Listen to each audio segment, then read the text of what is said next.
බලංගොඩ. ඔව්. මෙවර ඔබතුමා නායකත්වයේ ලබා දෙන්නේ මොකද්ද පක්ෂය? සමගි ජන බලවේගය. බලංගොඩ මැතිවරණ කොට්ටාශයේ බලංගොඩ නගර සභාව, බලංගොඩ ප්‍රාදේශ සභාව සහ මුල්පේ ප්‍රාදේශ සභාව. අපි නාම යෝජනා ලබා දීලා නාම යෝජනා සාර්ථක කරන අපි මේ ඊට ඇවිල්ලා ඉන්නේ. එතකොට මෙවර ජයග්‍රහණය කරන්න පුළුවන් කියන කණ්ඩායමක් ඔබතුමාලා ඉදිරිපත් කරලා තියෙනවා. ස්ථිර වශයෙන්ම.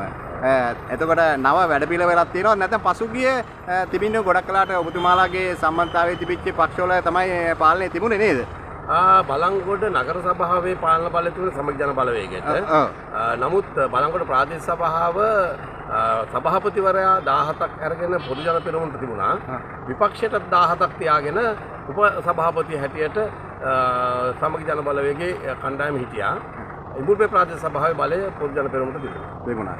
එතකොට මෙවර කොපමණ ප්‍රමාණයක් ජයග්‍රහණය කරන්න පුළුවන් වෙයි කියලා සාමාන්‍යයෙන් අනුමාන කළොත් අපේ බලංගොඩ ගණන් යහන්නේ. ඔව්.